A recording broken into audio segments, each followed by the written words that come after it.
ठाकुर जी ने गृहस्थाश्रम में प्रवेश किया और जैसे गृहस्थाश्रम में आने के बाद एक विचित्र सा बहार जीवन में आ जाता है, ऐसे ठाकुर जी के जीवन में भी आया। और वो भार आया स्यमंतक मणि के रूप में। श्रीमद् भागवत में यहां पर अब एक उपाख्यान सुनाया जाता है जिसको कहते हैं स्यमंतक उपाख्यान। बहुत ध्यान से सुनना, मैं ये कथा जरूर सुनाता हूं क्योंकि इस उपाख्यान के माध्यम से बहुत कुछ पता चलता है, इसलिए एक एक शब्द बहुत ध्यान से सुनिएगा इस उपाख्यान का। बिल्कुल शांति का परिचय दो, माताएं बहनें सब जहां जगह मिल जाए बैठ जाओ, और अगर ज्यादा इधर उधर जगह नहीं बची हो तो बीच की गैलरी में भी बैठा दो सबको। आज तो कथा सुननी है, अब कहां जाएंगे। द्वारिका में एक राजा रहते, एक यादव रहता था, उसका नाम था सत्राजित यादव। अच्छा, भागवत में एक चीज बताएं, श्लोकों से ज्यादा तो भागवत में पात्रों के नाम याद रखने पड़ते हैं, इतने सारे नाम हैं। महाभारत में कौरव पांडवों के अलग अलग नाम, भगवान के यदुवंश में अलग अलग नाम, और जाने कौन कौन के नाम याद बड़े करने पड़ते हैं। तो द्वारिका में एक यादव रहते थे, उनका नाम था सत्राजित। इस कथा को सुनने से व्यक्ति को जीवन में कभी कलंक नहीं लगता, इसलिए जरूर सुनो इस कथा को। तो सत्राजित यादव जो था वो सूर्य का उपासक था। सूर्य भगवान की इतनी उपासना की कि सूर्य भगवान ने उसको एक मणि प्रदान की जिसका नाम था स्यमंतक मणि। इस मणि की विशेषता यह है कि यह मणि हजारों किलो सोना रोज देती थी। इस मणि के माध्यम से कहीं ना कहीं से भी सोना नित्य आता था। बस शर्त यह थी कि इस मणि की 6-7 घंटे रोज पूजा करनी पड़ती थी। अब व्यक्ति को पता चल जाए 6-7 घंटे बस पूजा करनी है, बाकी ये खूब पैसा आएगा तो कौन छोड़े उसको। घर बैठ के काम करने में तो सबकी रुचि रहती है, वर्क फ्रॉम होम सबको प्रिय है। तो भगवान को जब ये बात पता चली कि भाई एक मणि है हमारे द्वारिका में जो हजारों किलो सोना रोज देती है, जब ये बात ठाकुर जी को पता चली तो ठाकुर जी ने मन में विचार किया कि मुझे सत्राजित से बात करनी चाहिए। भाई इतने सारे धन का तुम क्या करोगे, तुम कुछ बता दो कि इतना किलो सोना मुझको रोज चाहिए, हम दे दिया करेंगे, ये मणि तुम हमको दे दो, इस मणि को हम रखेंगे और मणि के माध्यम से द्वारिका के लोगों का उत्थान करेंगे। भगवान ने जाकर के सत्राजित को अपने मन की बात कही, भाई ये मणि हमको दे दो, हम इससे द्वारिका के लोगों का कर माफ कर देंगे और द्वारिका के उत्थान में इससे आने वाले धन को प्रयोग करेंगे। और रही बात तुम्हारी, तो तुम्हारी मणि है, जितना तुम कह दोगे उतना हम तुमको रोज दे दिया करेंगे। हजारों किलो सोना निकलता है, इतने किलो सोने का तुम क्या करोगे, अकेले व्यक्ति हो। लेकिन सत्राजित ने भगवान की बात का मान नहीं किया और बोला मेरी मणि है, मैं चाहे सोने की रोटी चावल बना के खाऊं, मेरी मर्जी, आप मुझसे मणि मत मांगिए। भगवान बोले व्यक्ति से एक ही बार बोलनी चाहिए, दोबारा उसके पीछे नहीं पड़ना चाहिए। यदि अपने स्वाभिमान पर कभी ठेस नहीं आनी चाहिए, व्यक्ति को अभिमान कभी करना नहीं चाहिए और स्वाभिमान कभी छोड़ना नहीं चाहिए। अभिमान कभी मत करो लेकिन स्वाभिमान तो रखो अपने अंदर। भगवान ने अपने स्वाभिमान का परिचय दिया। एक बार कहा, सत्राजित को अच्छा नहीं लगा तो भगवान चले गए, बोले कोई बात नहीं, रखो अपनी मणि, हमको क्या। लेकिन ऐसी एक अनहोनी हुई कि 4 दिन बाद सत्राजित का छोटा भाई प्रसेन उस मणि को गले में पहन करके पूरे नगर में दिखाता हुआ घूम रहा था, भ्रमण कर रहा था और सबको दिखा रहा था, देखो हमारे पास ये मणि। भीड़ लग गई देखने वालों की, ये वही मणि है, हजारों किलो सोना रोज देती है। नगर में भ्रमण करता करता जैसे ही वो गांव में और जंगल में प्रवेश किया तो जंगल में एक शेर ने उसको देखा और चमकती हुई मणि को देख करके शेर ने झपट्टा मार के प्रसेन को मार दिया और मणि लेकर के शेर चला गया। थोड़ी दूर पर भालू ने जब हाथ में शेर के वो मणि देखी तो भालू ने शेर को मार दिया और मणि लेके भालू चला गया। और हुआ क्या कि द्वारिका में कलंक लग गया भगवान के ऊपर कि प्रसेन मणि पहन के गया था, 4 दिन हो गए लौट के नहीं आया है। निश्चित ही द्वारिकाधीश ने प्रसेन को बंदी बना के मणि को अपने पास रख लिया है। भगवान के कानों में जब ये बात गई, भगवान बोले वाह, ये है पृथ्वी। अब विचार करो, जहां भगवान नहीं बचे वहां हम कैसे बचेंगे। यहां कलंक ने भगवान को भी नहीं छोड़ा, भगवान पर कलंक लग गया, आरोप प्रत्यारोप लगने लगे। और वही द्वारिका के लोग जिनको बसाया ठाकुर जी ने, जिनकी रोटी पानी की चिंता ठाकुर जी करते हैं, जिनके सब सुख सुविधाओं की परवाह ठाकुर जी करते हैं, वही द्वारिका के लोग भगवान के ऊपर आरोप लगाने लगे। भगवान ने बहुत गलत किया और ऐसे बेचारे की मणि को चुरा लिया, ये गलत बात है, प्रसेन को बंदी बना लिया और ये बहुत गलत हुआ, ऐसे ऐसे करके सब भगवान पर आरोप प्रक्षेप लगाने लगे।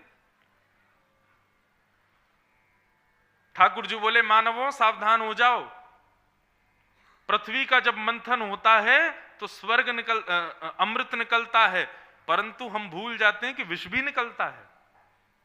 अमृत मतलब सम्मान और विष मतलब अपमान,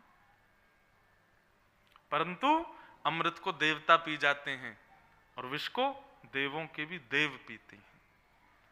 मतलब जिसको केवल सम्मान सुनने में रुचि होती हो वो देव है, लेकिन जो अपमान रूपी विष को भी पी जाए वही महादेव है। इसलिए तैयार रहो, ये संसार ऐसा ही है।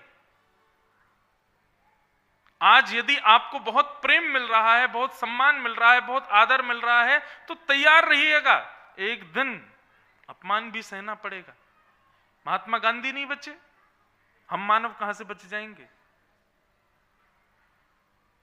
अपमान तो सबने सहा है इस संसार में, और ये अपमान सहने वाला ही महादेव है। भगवान के ऊपर जब आरोप प्रत्यारोप लगाए गए तो पहले तो ठाकुर जी हंसे, हंस करके बोले गलती हो गई हमसे, हमको जाना ही नहीं चाहिए था प्रसेन के पास, और अब ये आरोप लगा है। तो ठाकुर जी बोले कुछ मत कहो, किसी को सफाई देने की जरूरत नहीं है। सेना लेकर के भगवान निकल पड़े, बोले हम ढूंढ के लाते हैं प्रसेन कहां है। द्वारिका के लोग तब भी भगवान पर आरोप कर रहे थे, बोले आप ये दिखावा क्यों कर रहे हैं ढूंढने का, आपने ही बंदी बना रखा, उसको कारागृह में निकाल दीजिए वहां से। भगवान तब भी मुस्कुरा के कुछ नहीं बोले, चुप रहे, बोले तुम बोलते रहो, अब है ही नहीं प्रसेन यहाँ पे तो हम कहां जाएं। भगवान पूरी सेना लेकर के गए, पूरे नगर में खोजा, नगर में खोजते खोजते जब जंगल में गए, अंदर घनघोर जंगल में जाकर के देखा घोड़ा मरा पड़ा है, प्रसेन मरा पड़ा है। सैनिकों से कहा इसकी तलाशी लो, मणि कहाँ है। ढूंढा, आसपास भी ढूंढा, लेकिन मणि नहीं मिली। तभी एक सैनिक ने कहा महाराज शेर के पंजों के निशान हैं। ठाकुर जी उसके पीछे पीछे गए तो आगे शेर भी मरा पड़ा था। तब वहां देखा गया तो वहां भी मणि नहीं थी, तो वहां भालू के पंजों के निशान। उसके पीछे पीछे पीछे गए तो एक गुफा में वो जा रहे थे। ठाकुर जी ने सब सैनिकों को रोका, अब तुम लोग यहीं रुको, मैं भीतर जाता हूं, जाके देखता हूं क्या चल रहा है। अंदर ठाकुर जी गए, अंदर ही अंदर चलते चले गए, तभी देखते हैं कि एक भालू का बच्चा उस मणि के साथ में खेल रहा है। ठाकुर जी ने जैसी मणि देखी, मणि को पकड़ा, बच्चा चीखने लगा, चिल्लाने रोने लगा जोर से। भीतर से विशाल विकराल एक भालू आया और भगवान पर झपट पड़ा। ठाकुर जी ने 18 दिन तक युद्ध किया उसके साथ। 18 दिन में जब पसीना पसीना हो गया, नस नस ढीली हो गई, हाँफने लगा, उठ नहीं पा रहा था, तब वो समझ गया कि ये साक्षात द्वारिकाधीश हैं। चरणों में प्रणाम किया, बोले प्रभु मुझे क्षमा करो। भगवान बोले भाई मान गए तुमको, 18 दिन से तुम युद्ध कर रहे हो, हमारे युद्ध के बल को आदमी क्षण भर नहीं खेल सकता, तुमने 18 दिन सह लिया, कौन हो तुम। तब उसने परिचय दिया, प्रभु अति वृद्ध आपका सेनापति पुराना त्रेता युग का जामवंत हूं मैं। जैसे ही सुना जामवंत जी, ठाकुर जी प्रसन्न हो गए, अपने हृदय से लगाया, बोले वाह जामवंत जी आपके बड़े मंगल दर्शन हुए आज। भगवान से पूछा प्रभु आप कैसे आए। ठाकुर जी ने बताया, बोले ये जो मणि है इसकी वजह से अपमान हो गया है हमारा, पूरे द्वारिका में हमारे लिए जो है गलत खबर फैल गई है कि हमने प्रसेन को बंदी बना के मणि रख ली है, इस मणि को ढूंढते ढूंढते यहाँ आए हैं, ये मणि हमको दे दो। जामवंत जी ने मणि को देखा और मणि को हाथ में लिए बैठी अपनी बेटी को देखा। जामवंत जी बोले बढ़िया है, अभी कन्यादान भी हो जाएगा और दहेज के रूप में मणि भी दे दूंगा। और जामवंत जी ने अपनी बेटी सहित मणि लेकर के ठाकुर जी के हाथ में थाम दी। बोले प्रभु ये मणि भी आपकी और मेरी बेटी भी आपकी। भगवान बोले एक कलंक से बचेंगे, दूसरा लग जाएगा। क्या कि ठाकुर जी को मानव कम पड़ गए थे जो भालू की बेटी से ब्याह करके लाए।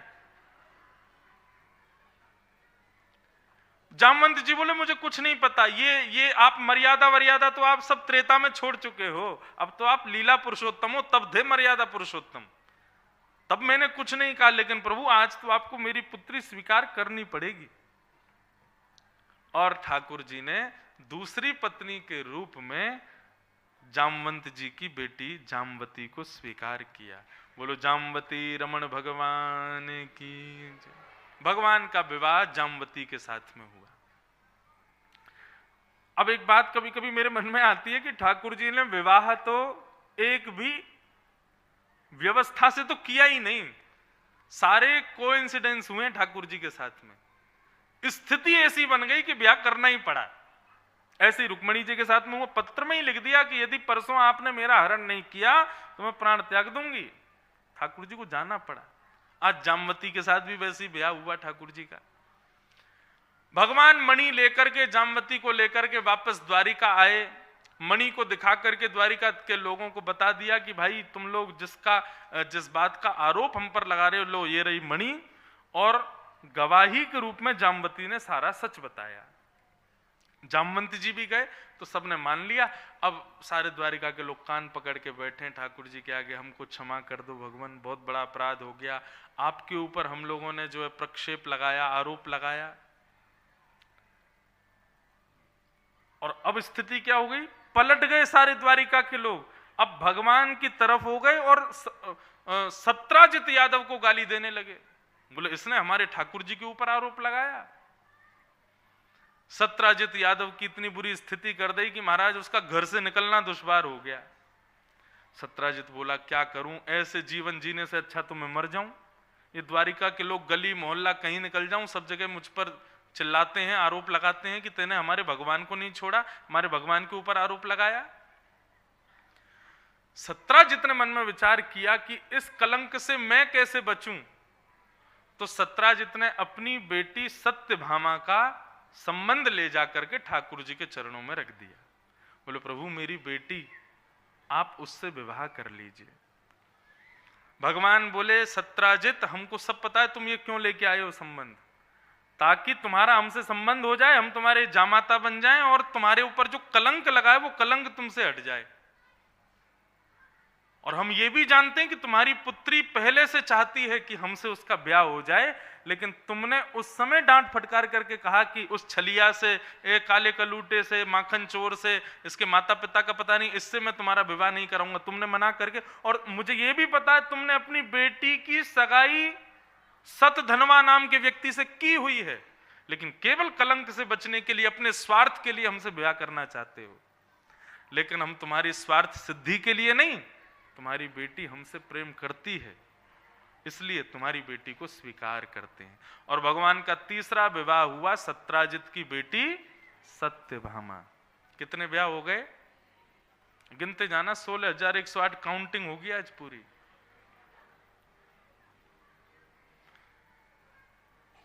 सत्राजित यादव ने अपनी बेटी का ब्याह, सत्यभामा का विवाह भगवान से किया और दहेज में मणि लेकर के आया। भगवान बोले ले जाओ उसको मेरी आंखों से दूर, ये मणि दिखाना नहीं मुझको। अब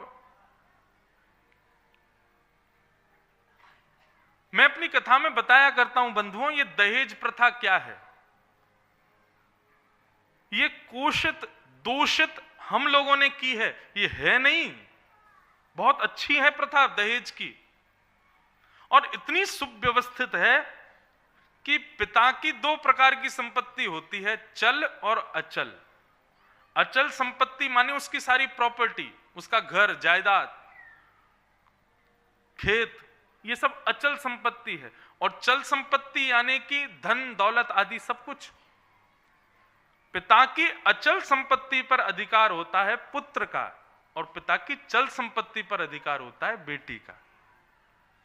इसलिए जब बेटी का विवाह पिता करता है तो अपनी बेटी के सुख के लिए, अपनी बेटी के भाव के लिए पिता उसको चल संपत्ति देता है, धन देता है, गाड़ी देता है, एसी देगा, सोफा सेट देगा, वो दहेज के जो भी नियम होते हैं वो सब पिता अपनी स्वेच्छा से अपनी बेटी को देता है। लेकिन ये कुषित और दूषित कब बन गया? जब इसमें मांग जांच होने लगी लड़के वालों की तरफ से। इतना होना चाहिए, ऐसा होना चाहिए, ये होना चाहिए, हमारा बेटा इंजीनियर है, इतना तो आपको करना ही चाहिए। मतलब तुमने इंजीनियर बनाई इसीलिए ताकि दहेज ज्यादा मिले? कई घरों में तो यही मेंटेलिटी चलती है, बेटा सीए नहीं बन पाए तो तुमको दहेज क्या सोच रहे हो, कितना मिलेगा, इतना ही मिल पाएगा। ये दूषित है। पिता की संपत्ति है और अधिकार उस पर पुत्री का है, तो पुत्री को जितना पिता देना चाहे दे सकता है। इसमें जमाई को और उसके परिवार वालों को तो बोलना ही नहीं चाहिए। हम लोगों ने इसको दूषित कर दिया। भगवान ने दहेज नहीं लिया, मणि को नहीं लिया, और ठाकुर जी का तीसरा विवाह सत्यभामा के साथ में हो गया। सत्यभामा के साथ विवाह करके ठाकुर जी द्वारिका में सत्यभामा को ले आए, तो सत्यभामा के जिससे पहले सगाई हुई थी उसका नाम था सतधनवा। उसने मन में सोचा कि मैं तो मणि के लिए ही तो ब्याह कर रहा था कि दहेज में मणि मिलेगी, और ना तो लड़की मिली ना दहेज मिला, ये सबको द्वारिकाधीश ले गए। उसने मन में विचार किया, बोले लड़की तो हाथ से गई, लेकिन अभी मणि तो अभी भी ससुर जी के पास ही है। अर्धरात्रि में जाकर के सतधनवा ने सत्राजित यादव को मार दिया और मणि चुरा करके चला गया। भगवान का कल ही ब्याह हुआ था। आज सुबह सुबह सुधर्मा सभा में बैठे थे, और सभा में जैसे ही बैठे इतने में ही देखते हैं कि सत्यभामा रोती रोती आ रही है सामने से। ठाकुर जी ने देखा, क्या हुआ सत्यभामा, आप रुदन क्यों कर रही हैं?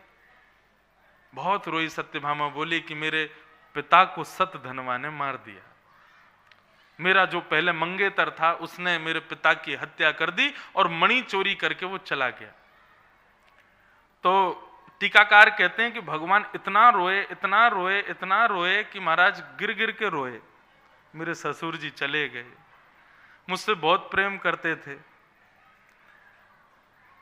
अब ठाकुर जी तो इसलिए रो रहे थे कि सत्यभामा को लगे कि ये मेरे पिता से कितना प्यार करते हैं, लेकिन जब ठाकुर जी को रोते देखा तो सत्यभामा ने कहा, मुझे पता है आप मेरे पिता से बहुत प्रेम करते हैं, और आप इस प्रेम के बदले को आप मेरे पिता की मृत्यु का बदला लेकर के आओगे। भगवान बोले, हैं किस लिए, क्या बदला लेना है? बोले कि जो मेरे पिता की जो संपत्ति, जो मेरे पिता की मणि को सतधनवा ने चुरा लिया है, आप सतधनवा को मारिए और मणि लेकर के मेरे पास आइए। भगवान बोले, ये मणि मेरा पीछा नहीं छोड़ रही है। बंधुओं, पाप के पिताजी का नाम है लोभ। यदि लोभ जीवन में एक बार आ गया ना, तो वो लोभ इसी प्रकार घूमता रहेगा, आता रहेगा, किसी ना किसी प्रकार आपके चिंता के रूप में आपको सताता रहेगा। इसलिए प्रयास करना, लोभ से बचो। किसी की भी वस्तु के प्रति, किसी भी संपत्ति के प्रति कभी भी आसक्त मत हो जाना। ठाकुर जी की ये पूरी लीला यही सिखा रही है। भगवान ने एक बार एक बहुत बहुत सामान्य और सुधरा हुआ लोभ किया था कि ये मणि द्वारिका के कारागृह में, कार्यालय में आ जाए तो इससे द्वारिका के लोगों का उत्थान हो जाएगा। बस इतने मात्र से अभी तक वो मणि परेशान कर रही है ठाकुर जी को। सत्यभामा ने खाना पीना छोड़ दिया, बोले पहले मणि लेकर के आइए और सतधनवा को मार के आइए। भगवान बोले ठीक है, हम जाते हैं, जाके सतधनवा को मारते हैं, मणि लेके आते हैं। सतधनवा को पता चला कि भगवान मारने आ रहे हैं, तो सतधनवा ने मणि जाकर के रख दी अक्रूर जी के पास में, और सतधनवा भाग गया। सतधनवा जैसे ही भागा तो भगवान पीछे पीछे भागे, जंगल में जाकर के सतधनवा को मार दिया। उसकी पूरी तलाशी ली, मणि उसके पास नहीं थी। उसके घर में जाकर के देखा, मणि वहां भी नहीं थी। भगवान लौट करके द्वारिका आए, सत्यभामा मुख्य द्वार पर ही खड़ी थी। ना भगवान से जल के लिए पूछा, ना भगवान से भोजन के लिए पूछा। आंखें लाल सत्यभामा की। ठाकुर जी जैसे ही आए, भगवान तो मुस्कुरा रहे थे कि थोड़ी बात करेगी, 4-5 दिन से हम मेहनत कर रहे हैं, भाग दौड़ में सतधनवा को मार दिया, अब कुछ पूछेगी, थोड़ा चाय नाश्ता पानी कुछ अच्छा बोलेगी। भगवान ने जाकर के कहा, हमने सत्यधनवा को मार दिया, अपने ससुर जी की मृत्यु का बदला ले लिया। सत्यभामा ने हाथ आगे किया, बोले मणि? भगवान बोले उसके पास में मणि नहीं थी। मैंने उसके घर में भी जाके देखा, उसके पास मणि नहीं थी। तो सत्यभामा मौन हो गई और भगवान से कुछ ना कह के वहां से चली गई। भगवान ने जब अंतर हृदय में जाकर के देखा, तो सत्यभामा के हृदय में चल रहा था कि इनकी मेरे पिता की मणि पर पहले से दृष्टि थी। मणि तो इनको मिल गई है, लेकिन इन्होंने छुपा के रख ली है, मुझको दे नहीं रहे हैं। भगवान बोले, गृहस्थाश्रमियों, हे मानवों, सावधान हो जाओ, ये है गृहस्थाश्रम। यहां स्वयं की पत्नी, स्वयं का भाई, स्वयं का परिवार, स्वयं के ही लोग आप पर अविश्वास करेंगे। आप उनके लिए सब कुछ कर चुके हो जीवन में, लेकिन फिर भी आपकी इतनी सी चूक उनके हृदय में अविश्वास को जन्म दे देगी, और आपको इसी अविश्वास के साथ जीना पड़ेगा। यही गृहस्थाश्रम है। सत्यभामा ने बात नहीं की ठाकुर जी से महीनों तक। भगवान भी चुप रहे, मौन रहे। बोले कोई बात नहीं, मेरी गलती नहीं तो मैं क्यों सफाई दूं। एक दिन एक ब्राह्मण आया, और उस ब्राह्मण के गले में बहुत सारे सोने की चैन, हाथों में सुंदर सुंदर सोने की अंगूठियां देख करके भगवान बोले, वाह भैया ब्राह्मण, तुम ब्राह्मण कम लग रहे हो, वैश्य ज्यादा लग रहे हो, इतने सारा धन संपत्ति पहन करके घूम रहे हो, अरे कहां से मिला इतना सोना। तो ब्राह्मण ने बताया, बोले अरे वो अक्रूर जी है ना, अक्रूर जी नित्य ब्राह्मणों को भोजन कराते हैं, 108 ब्राह्मणों को सोने की थाली, सोने की कटोरी, सोने की चम्मच, सोने के गिलास, उसमें भोजन कराते हैं, और दक्षिणा में कहते हैं थाली चम्मच कटोरी अपने घर ही ले जाओ। हर दिन ऐसा करते हैं। भगवान ने जब सुना, बोले वाह, इतना धन अक्रूर जी के पास। भगवान समझ गए कि ये किसकी कृपा है, ये समंतक मणि की कृपा है।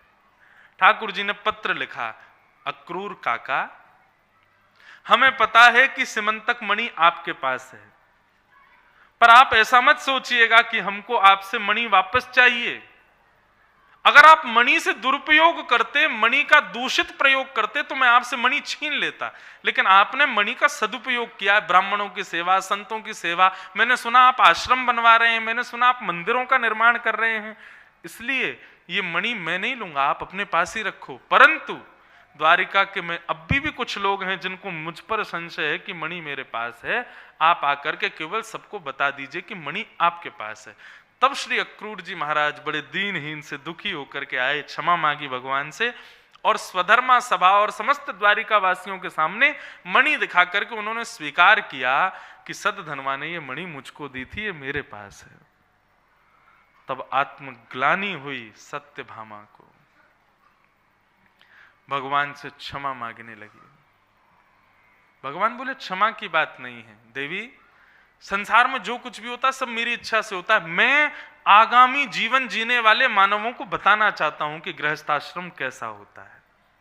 इसके लिए पूरी लीला हुई, और यहीं पर सिमंतक उपाख्यान विश्राम हुआ। इस उपाख्यान को सुनने से वे वजह के आरोपित कलंक जो लगते हैं ना लोगों पर, इस उपाख्यान को सुनने के बाद वो वे वजह के कलंक नहीं लगते हैं। ऐसा वरदान भगवान ने उस उपाख्यान को दिया हुआ है।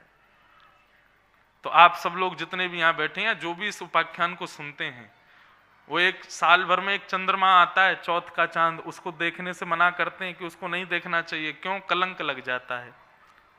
कलंक का मतलब क्या है? वे वजह आरोप जो लगता है उसको कलंक कहते हैं। परंतु इस उपाख्यान की ये कृपा है, इसको सुनने के बाद कलंकित नहीं होना पड़ता है। तो बंधुओं, ये है स्यमंतक उपाख्यान। लोभ से बचो, मैंने बताया।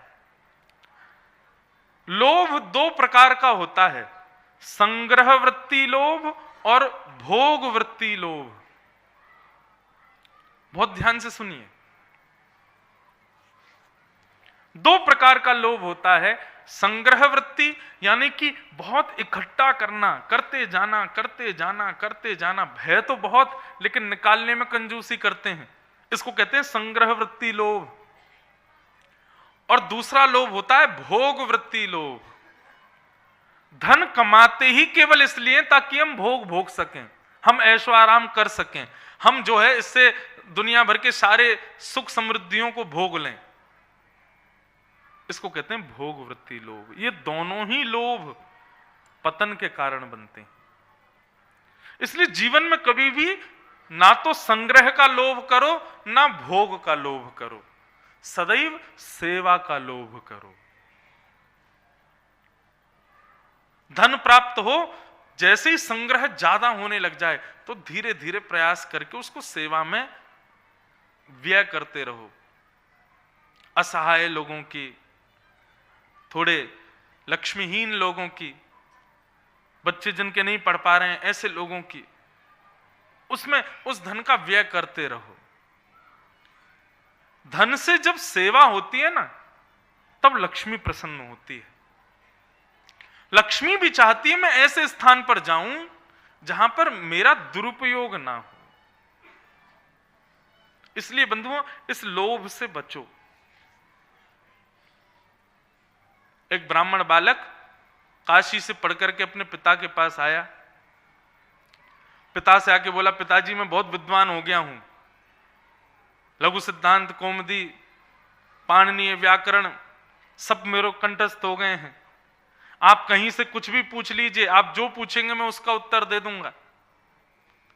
पिता ने यही पूछा, बताओ पाप के बाप का नाम क्या है?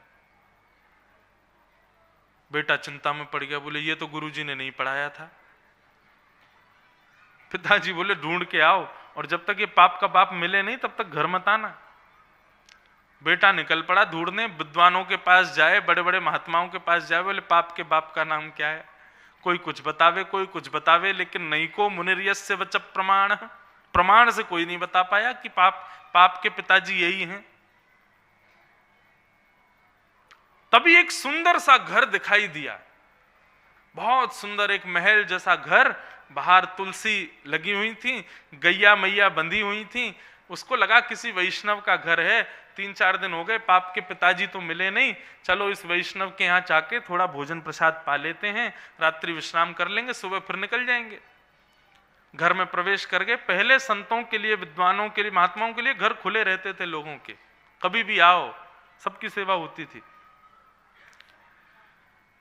जैसे ही ब्राह्मण ने प्रवेश किया, जाकर के भीतर बैठे, तभी एक परम सुंदरी कन्या, इतनी सुंदर, उसका लावण्य रूप का जल लेकर के आई और ला करके उनको दिया। बटुक ब्राह्मण ने जल पी लिया। जल पी करके कहा, आपका घर बहुत सुंदर है, बाहर तुलसी जी का विरवा भी बहुत सुंदर है, गैया मैया भी आपकी बड़ी सुंदर हैं, आप कोई वैष्णव हैं, आपका नाम क्या है, आपका काम क्या है, आपके पिताजी क्या करते हैं, आपका परिवार कहाँ है, सब पूछने लगे। उसने कहा, महाराज जी मेरे पिताजी नहीं है, मेरा परिवार नहीं है, मेरा कोई नहीं, मैं अकेली रहती हूँ। अच्छा, क्या करती हो आप? उस कन्या ने बताया, मैं वैश्या हूं, वैश्या गमन करती हूं। जैसे ब्राह्मण ने सुना वैश्या, वैश्या सुनते ही ब्राह्मण तो अपनी जीभ में उंगली डालने लगे, बमन करने लगे, मैंने बहुत बड़ा अपराध कर दिया, पाप के बाप को खोजने निकला था, पाप कर दिया। अरे तुम्हारा मुख देखना पाप होता है, तुम्हारे यहाँ बैठना पाप होता है, तुम्हारे यहाँ का पानी पी लिया मैंने, कितना बड़ा अपराध मैंने कर दिया। पाप के बाप को खोजने निकला था, खुद ही पाप कर लिया मैंने। वैश्या ने जैसे ही सुना पाप के बाप को खोजने निकले हैं, तो वैश्या ने भी सोचा ज्यादा दूर जाने नहीं दूंगी, यहीं मिलवाऊंगी आपको पाप से। वैश्या ने चरण पकड़े, बोले दूर छूना नहीं हमको, दूर रहो।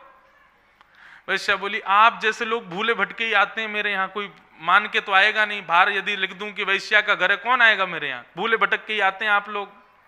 अब आ गए, पानी पी लिया, क्या बुराई इसमें, क्या अपराध हो गया? बैठ जाइए, अब पानी पी लिया तो भोजन भी कर लीजिए।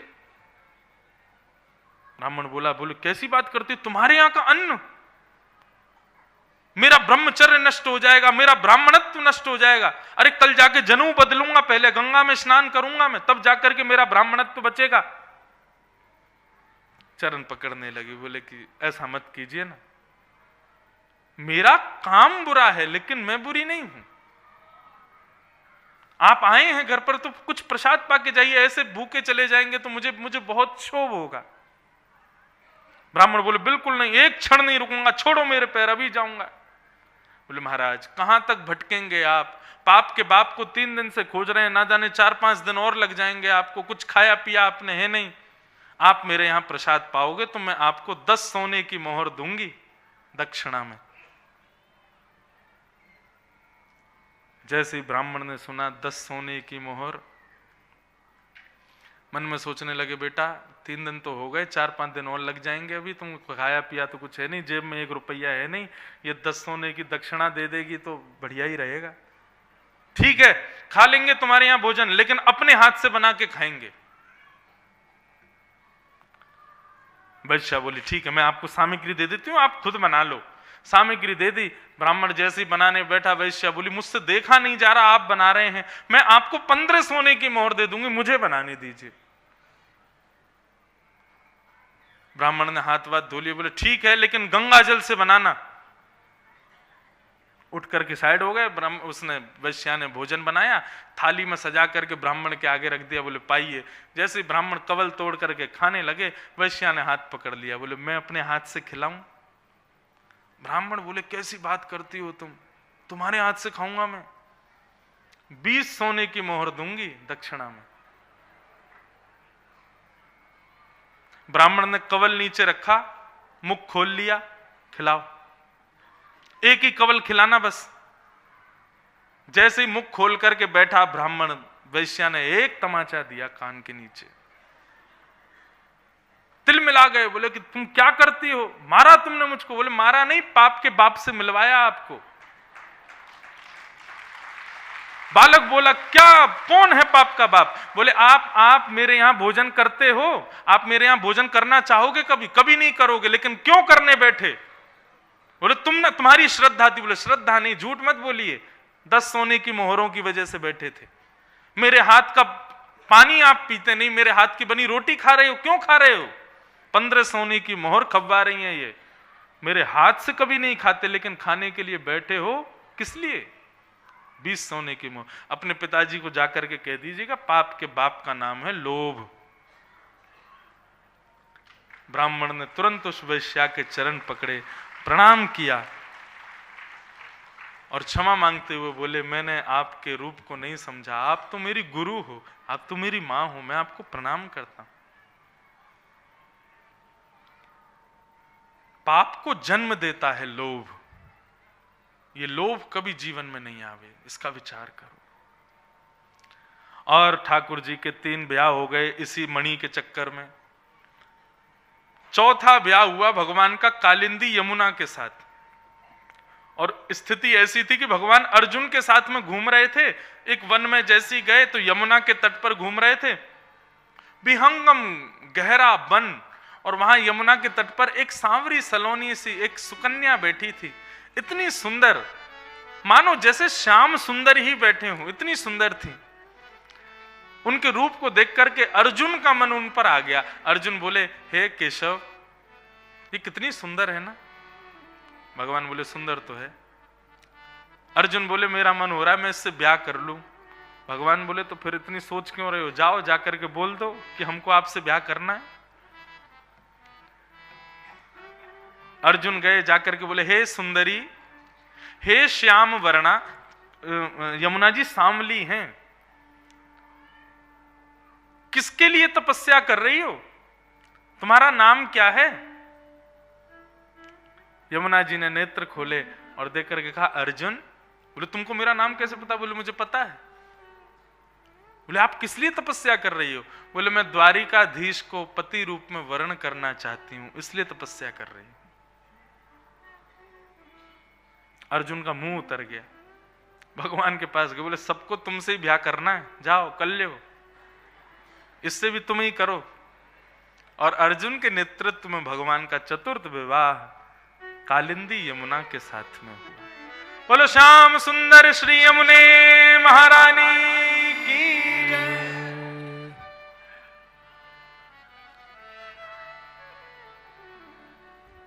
यमुना जी के साथ में विवाह हुआ और इस प्रकार बंधुओं फिर पांचवा विवाह ठाकुर जी का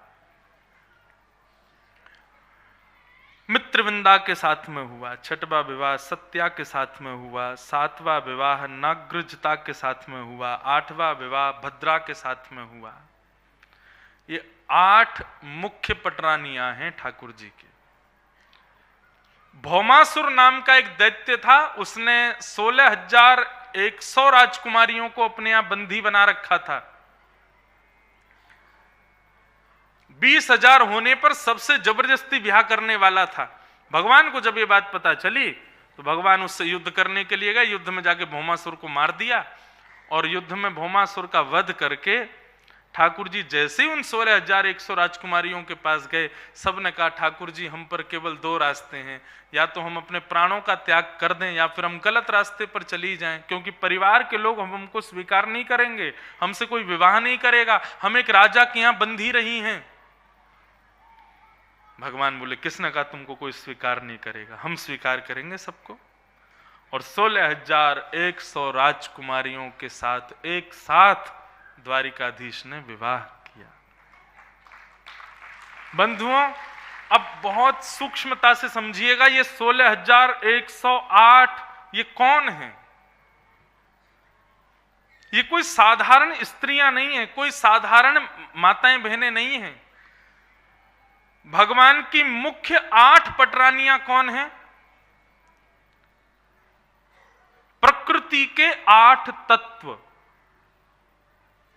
हमारे भीतर 4 तत्व होते हैं और हमारे बाहर 5 तत्व होते हैं, 9 तत्व हैं, जिसमें से एक तत्व स्वयं ठाकुर जी हैं। बहुत ध्यान से सुनिएगा।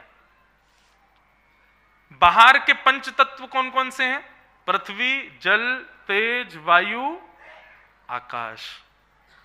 और हमारे भीतर के 4 तत्व कौन से हैं? मन, बुद्धि, चित्त और अहंकार। बाहर के 5 तत्व पृथ्वी, जल, तेज, वायु, आकाश किसने बनाया? इन 5 को भगवान ने बनाया। और हमारे भीतर के 4 प्रकृतियां मन, बुद्धि, चित्त और अहंकार, इनको भी ठाकुर जी ने बनाया। इनमें से जो चित्त नाम का जो हमारे भीतर की प्रकृति है, ये स्वयं ठाकुर जी हैं। पहले दिन सुना था सच्चिदानंद रूपाय, भगवान का रूप ही है चित्त। हमारे भीतर जो आत्मा है ये चित्त स्वरूप है। इसलिए उस चित्त को हटा दो तो कितने बचे? 5 बाहर के और 3 भीतर के।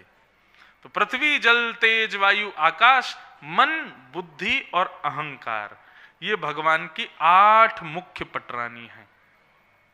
अब सबके तत्व यदि खोजने निकलोगे तो देखो सबके तत्व मिलेंगे। यमुना जी कौन? जल तत्व। रुक्मणी जी कौन? अग्नि तत्व। तुम पावक मह करहूं निवासा।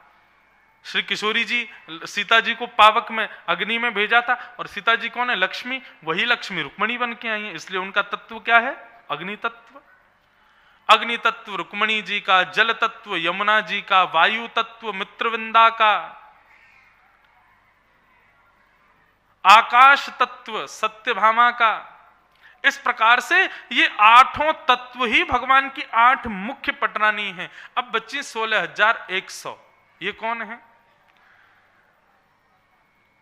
भगवान की उपासना के जितने भी मंत्र होते हैं ब्राह्मण देवता आपके हाथ में पुष्प देते हैं, पुष्प दे करके कहते हैं बाल कृष्ण प्रभु का ध्यान करो, और फिर जब वो मंत्र गाते हैं, ऐसे ठाकुर जी के उपासना के 16,100 मंत्र ही यहाँ पर कन्या बन करके आए हैं और उनके साथ ठाकुर जी ने विवाह किया। तो इस 16,108 कोई स्त्रियां नहीं है, ये भगवान की ही उपासना के मंत्र और भगवान के द्वारा ही बनाई गई प्रकृति है। इनसे ठाकुर जी को विवाह करना नहीं पड़ता, ये ठाकुर जी की ही हैं। ठाकुर जी ने इनको स्वीकार किया है। इस प्रकार ठाकुर जी के 16,108 विवाह हुए। ठाकुर जी हमारे बड़े आनंद अद्भुत हैं। एक प्रसंग आता है कि 16,100 विवाह जब भगवान एक साथ कर रहे थे, तो द्वारिका के सेनापति, द्वारिका के महामंत्री उद्धव जी ने भगवान से कहा, ठाकुर जी आपके विवाह में कुछ विचित्र होना चाहिए। भगवान बोले, क्या विचित्र करोगे? बोले, दुनिया के यहाँ विवाह होते हैं तो फुब्बारे जल के होते हैं, आपके यहाँ फुब्बारा दूध का रखेंगे।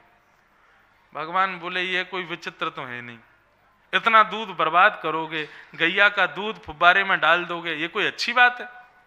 लेकिन उद्धव जी जिद करने लगे, बोले, नहीं नहीं नहीं प्रभु, आप नहीं समझ रहे हो, बहुत अच्छा लगेगा, आनंद आएगा, देखने वाले लोग आनंदित हो जाएंगे, देखो दूध का फुब्बारा।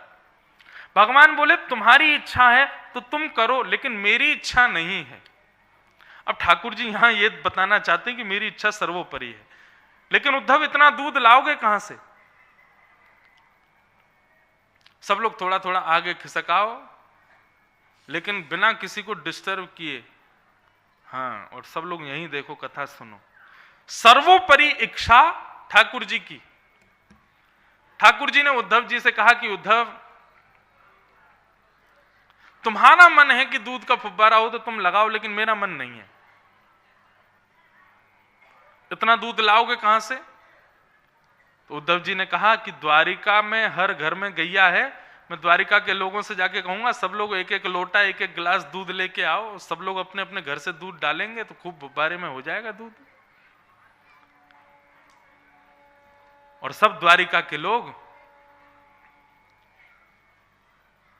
सबको जाकर के कह दिया, भैया कल ठाकुर जी का विवाह है, उससे पूर्व ब्रह्म मुहूर्त में सुबह 4 बजे सब लोग अपने अपने गैयाओं का दूध लेकर के जाएंगे, फुब्बारे में डाल के आएंगे।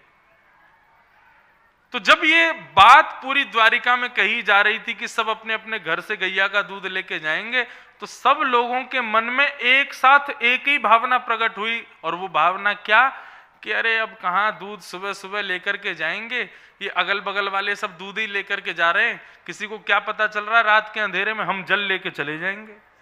लेकिन ऐसा एक व्यक्ति ने नहीं सोचा, ऐसा पूरी द्वारिका ने सोचा। और दूसरे दिन सुबह सुबह सब जल लेकर के जा रहे हैं और आपस में बात करते हुए जा रहे हैं। अच्छा क्या है? बोले कि मैंने तो गिरी गाय का दूध मंगाया और लेके जल ही जा रहा है। तुमने? बोले मैंने तो ब्रज की गैया राठी गाय का दूध मंगवाया है। और सब जाकर के अंधेरे में फुब्बारे में जल डाला है। और जैसे ही सुबह प्रदर्शनी हुई, सारे द्वारिका के लोग इकट्ठे हुए, द्वारिकाधीश आकर के बैठे, हाँ उद्धव चलाओ फुब्बारा।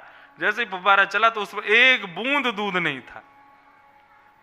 उद्धव जी ने जाकर के देखा, लीटरों पानी, एक बूंद दूध नहीं। मतलब ऐसा भी नहीं 2-4 गिलास दूध पड़ा हो तो पानी का रंग बदल गया हो, कुछ नहीं, बिल्कुल प्योर जल।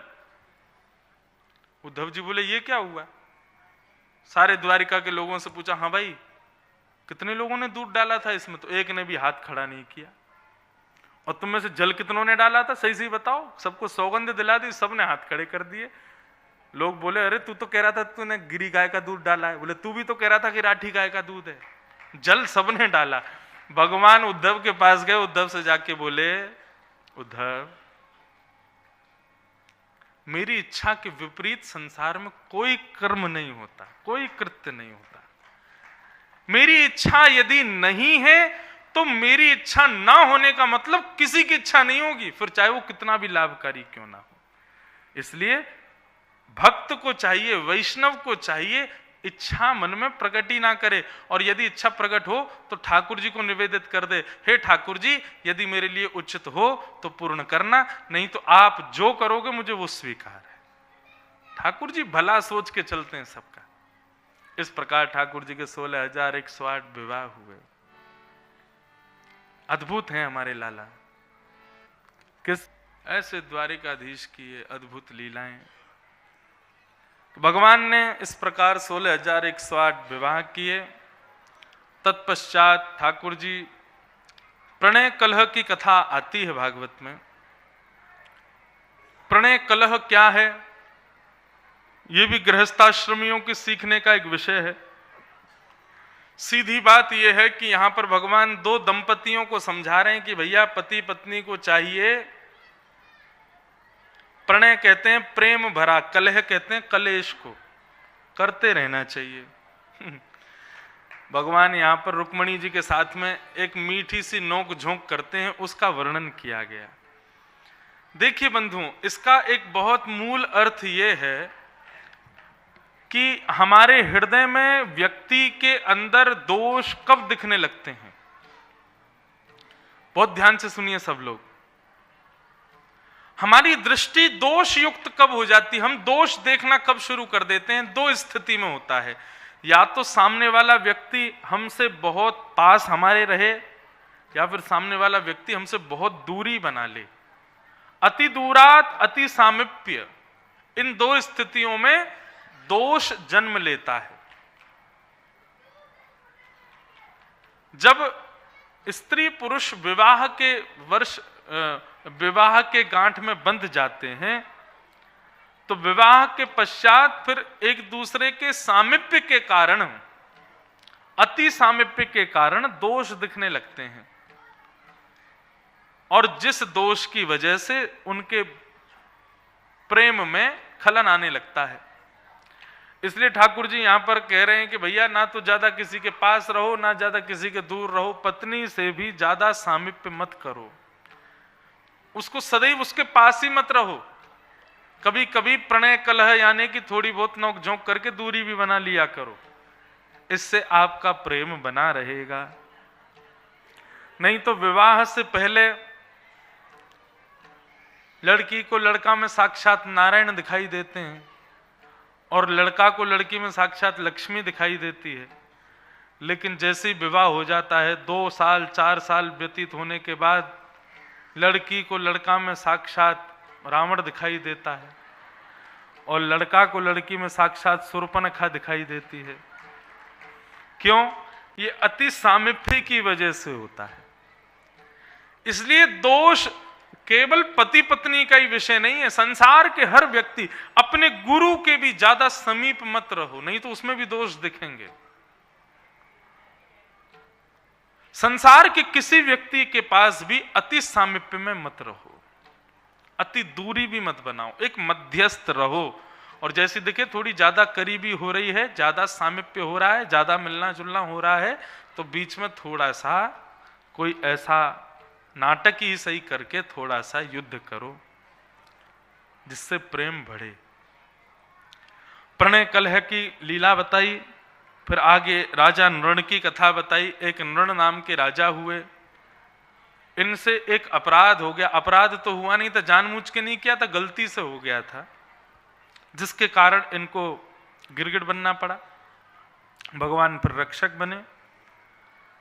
नारद जी भगवान की गृहचर्या देखने आए, गृहस्थाश्रम भगवान का कैसा चल रहा है, नारद जी उसका दर्शन करने के लिए आए। नारद जी को लगा कि कहीं ना कहीं से कोई तो शिकायत मिलेगी मुझको कि भगवान हमसे प्रेम नहीं करते, या भगवान ऐसा करते हैं या ऐसा करते हैं। लेकिन नारद जी हर पत्नी के भवन में जाते हैं, और क्या देखते हैं, हर महल में ठाकुर जी अलग अलग रूप से विद्यमान, और अलग अलग पत्नियों के साथ में अलग अलग समय पर एक साथ ठाकुर जी लीला कर रहे हैं। तब नारद जी ने प्रणाम किया, बोले प्रभु मुझे तो लगता था आपकी इतनी सारी पत्नियां हैं, आपकी शिकायत करेंगी, लेकिन आप जैसा गृहस्थाश्रम ही नहीं देखा, एक साथ आप निर्वहन कर रहे हो सबका।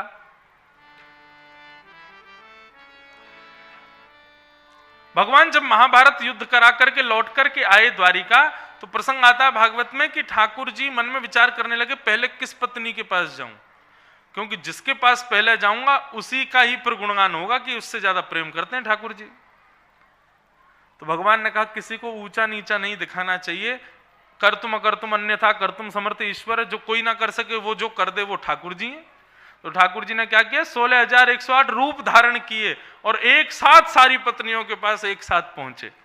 रुक्मणी, सत्यभामा, जामवती, मित्रविंदा, भद्रा सब पूछें आप सबसे पहले मेरे पास ही आए? भगवान बोले देवी सबसे पहले तुम्हारे पास ही आया हूं। और ठाकुर जी एक ही के पास नहीं, सबके पास एक साथ गए थे। ये ठाकुर जी का वैचित्र है। ऐसे ठाकुर जी अपने गृहस्थाश्रम में जी रहे हैं। नारद जी दर्शन करने आए, देख करके बड़े प्रसन्न हो गए, बोले वाह नाथ, आपको बार बार वंदन है। ये उन लोगों के लिए जो कहते हैं कि हमारे इष्ट ठाकुर जी हैं, जगन्नाथ जी हैं, उन्होंने 16,108 ब्याह की, हम 2-4 करके देख लें। 2-4 कर तो लो, लेकिन फिर ठाकुर जी की तरह एक साथ 4-5 पत्नियों को समय देना पड़ेगा। वो ठाकुर जी हैं, वो ईश्वर है, वो सब कर सकते हैं। उन्होंने तो गिरिराज पर्वत भी उठाया, तुम उठा के दिखा दो। 7 दिन की पूतना के पयोधर में लगे विष को पी गए ठाकुर जी, तुम पी के दिखा दो। यदि ठाकुर जी के विवाहों को सुनकर के लोग कहते हैं कि भैया इन्होंने रास किया, इन्होंने इतने ब्याह किए, हम भी करके देखें, ठाकुर जी ने और भी तो लीलाएं की हैं, उनको करो। बाकियों को करने में हाथ खड़े कर देते हैं, लेकिन जहां दिख रहा है हमारा फायदा, वो करना सब चाहते हैं। सीधी बात है बंधुओं, राम जी ने जो किया वो करो, कृष्ण ने जो कहा वो करो, क्योंकि कृष्ण ने जो किया है वो आप कर नहीं पाओगे। राम जी तो कहते हैं और करते हैं, दोनों आपके लिए करणीय हैं, पर कृष्ण ने के करणीय विषयों को आप कर नहीं पाओगे। इसलिए भगवान कृष्ण जो कहते हैं वो करो। फिर आगे भगवान की दिनचर्या का वर्णन किया गया, ठाकुर जी का दिन कैसे व्यतीत होता है।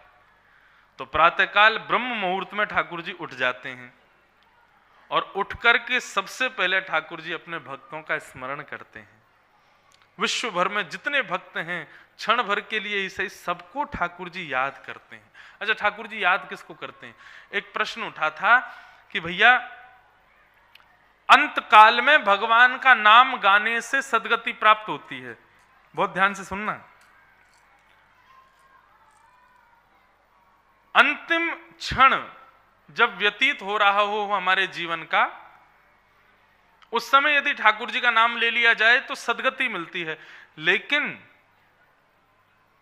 हमने जीवन भर कथा सुनी, जीवन भर हम लोगों ने तीर्थ यात्रा की, जीवन भर खूब नाम जप किया, खूब संतों की सेवा की, लेकिन अंतिम समय भगवान की कोई ऐसी लीला हुई कि हम ऐसे हादसे में या ऐसी घटना की वजह से हमारे प्राण निकल गए जहां हम ठाकुर जी का स्मरण नहीं कर पाए, तो क्या हमारे जीवन भर का भजन, हमारे जीवन भर की सेवा, हमारे जीवन भर की कथा सुनना, ये सब व्यर्थ चला जाएगा?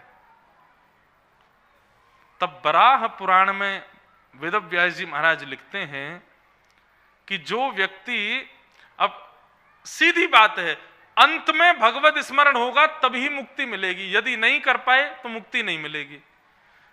तो इसका मतलब पूरे जीवन क्यों करें फिर हम लोग? अंत में ही कर लेंगे, जब प्राण निकलने वाले होंगे तब कर लेंगे। लेकिन इसका 2 उदाहरण देते हैं। पहला उदाहरण तो ये देते हैं कि व्यक्ति को अपना अंत नहीं पता कि कब आएगा, इसलिए अभी से करने लग जाओ।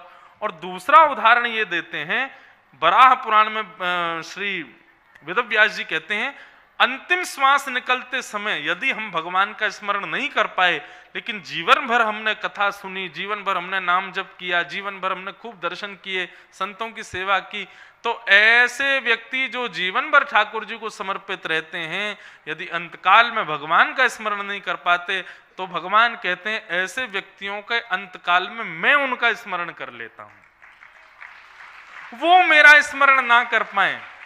आप नित्य तिलक लगाते हो, नित्य माला जपते हो, नित्य अपने घर में कथा सुनते हो, नित्य जगन्नाथ जी का प्रसाद पाते हो, नित्य संतों को प्रणाम करते हो, यदि आपकी नित्य की स्थिति ठाकुर जी के प्रति ऐसी है, तो अंतकाल में यदि तुमसे ठाकुर जी का स्मरण ना बनेगा तो चिंता की कोई बात नहीं, ठाकुर जी तुम्हारा स्मरण करेंगे, ठाकुर जी तुमको याद कर लेंगे। और एक बात कहूं, ये तिलक लगाते क्यों हैं हम, ये माला फेरते क्यों हैं हम, ये कथा वथा सुनते क्यों हैं? हम ठाकुर जी का स्मरण ज्यादा करें इसके लिए नहीं, हम ऐसे बन जाएं कि ठाकुर जी हमारा स्मरण करें, ठाकुर जी हमको याद करें। विचार करो, ठाकुर जी की जीव पर, ठाकुर जी के हृदय में, ठाकुर जी की बुद्धि में हमारा नाम आता होगा। अरे मेरा कोई इंद्रेश नाम का एक चेला है, कथा करता है, यदि इतना मात्र ठाकुर जी सोच लेंगे, मैं तो उसी समय कल्याण हो जाएगा। ठाकुर जी मन में सोच ले मेरा प्रदीप नाम का एक भक्त है, खड़े होके कथा सुनता है, तो इतने मात्र से ही ठाकुर जी प्रसन्न हो जाएंगे, हमारा तो जीवन इसी में ही उद्धार हो जाएगा। ठाकुर जी याद कर लें बस हमको। भक्ति का स्वरूप ये नहीं कि केवल तुम ठाकुर जी को याद करो, भक्ति का स्वरूप ये तुम याद करना शुरू करो, लेकिन करते करते इस स्थिति में पहुंच जाओ कि मेरा सुमिरन हरि करें, मैं पावा विश्राम। फिर तो तुम तान दुपट्टा सो, ठाकुर जी तुमको याद करेंगे, ठाकुर जी तुमको स्मरण करें। और ये स्थिति कब बनेगी? जब पहले प्रेम प्रदान करोगे, जब पहले भाव प्रदान करोगे, भक्ति भाव में रह करके अपनी सेवा प्रदान करोगे, तब ये स्थिति प्रकट होगी कि एक दिन ठाकुर जी आपको याद करेंगे। और ठाकुर जी ने हमको जिस दिन याद कर लिया ना, बस उसी दिन हमारा कल्याण है। भागवत में वर्णन आता है कि जब उद्धव और विदुर का मिलन हुआ ना, तो विदुर जी ने उद्धव जी से पूछा, उद्धव तुम द्वारिका से आ रहे हो ना, द्वारिकाधीश कैसे हैं? तो उद्धव जी ने द्वारिकाधीश की पादुका दिखाते हुए कहा कि भगवान अपनी लीला पूरी करके चले गए। विदुर जी बहुत रोए कि मैं ठाकुर जी का दर्शन नहीं कर पाया। तो उद्धव जी महाराज कहते हैं, विदुर तुमको रोना नहीं चाहिए, बल्कि तुमको तो प्रसन्न होना चाहिए। क्यों? बोले भगवान जब अपनी लीला पूरी कर रहे थे ना, तब मुझे कथा सुना रहे थे, और कथा सुनाते सुनाते बार बार कह रहे थे, उद्धव यदि मेरा विदुर यहां होता तो कितना आनंद आता। तुमको याद कर रहे थे। विदुर जी इतने रोए, इतने आनंद में आ गए, इतने झूमने लगे कि ठाकुर जी ने मुझको याद किया। भक्ति वास्तविक में ये है। ठाकुर जी को तो हजारों लाखों भज रहे हैं, हजारों लाखों जगन्नाथ जी के दर्शन करने जा रहे हैं। रथ यात्रा जब निकलती है, करोड़ों की तादाद में लोग खड़े होते हैं। विशेषता ये नहीं कि जगन्नाथपुरी में करोड़ों भक्त ठाकुर जी का दर्शन कर रहे हैं, लाखों भक्त दर्शन कर रहे हैं। विशेषता ये कि उन लाखों में किसको देखने के लिए जगन्नाथ जी रथ पर बैठे हैं। उनमें कोई तो होगा जिसको देखने के लिए जगन्नाथ जी मंदिर से बाहर आए हैं। जगन्नाथ जी को अपना दर्शन देना नहीं भाता है। जगन्नाथ जी दर्शन खोलते ही इसलिए कि उन हजारों में जो लाइन लगा के दर्शन करने आ रहे हैं, उनमें से जगन्नाथ जी ने किसी किसी को चुना हुआ है, उसको जगन्नाथ जी देखना चाहते हैं, तो उसके चक्कर में हजारों को मौका मिल जाता है जगन्नाथ जी को देखने का। वास्तविकता में ये जगन्नाथ जी मूर्तिवंत होके खड़े हैं। राधारमण जी बेचारे 24 घंटा ऐसे ही खड़े रहते हैं, बिहारी जी ऐसे ही खड़े रहते, थकते नहीं है क्या? हाथ वाथ सीधे कर लिया करें कभी अपने, थकते नहीं है। क्यों? भक्त के दर्शन के लिए वो खड़े हैं कि हमारा कोई प्रेमी भक्त आ रहा होगा, उसको हम देखेंगे। जगन्नाथ जी का एक प्रिय भक्त हुआ, उसका नाम था सालवेग। मुस्लिम पिता का पुत्र था सालवेग।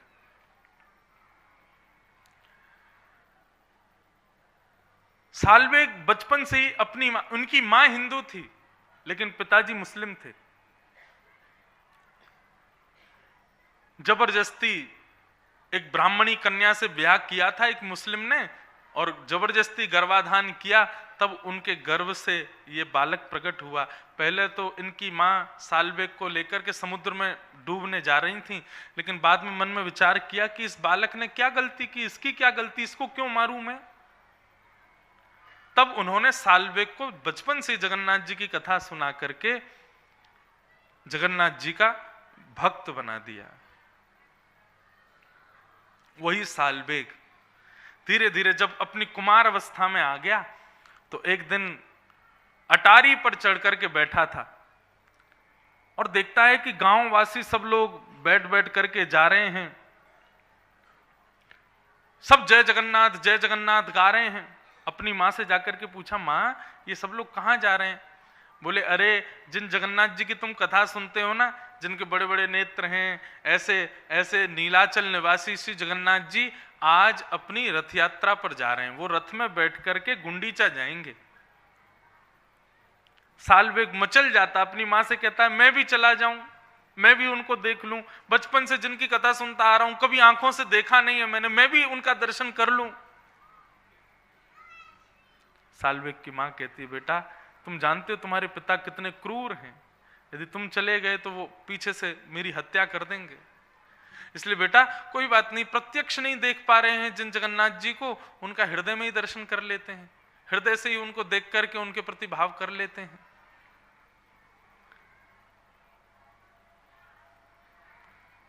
साल्वेग अपने छत पर खड़ा हो जाता है और जिस दिशा में जगन्नाथपुरी है उस दिशा में खड़े होकर के श्री जगन्नाथ जी से प्रार्थना करते हुए कहता है,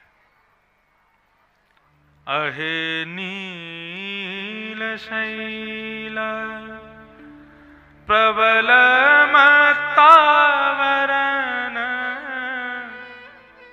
प्रबल मत्तावरण मुआरत नलनी बनकुकल दलन अहे नील शैल।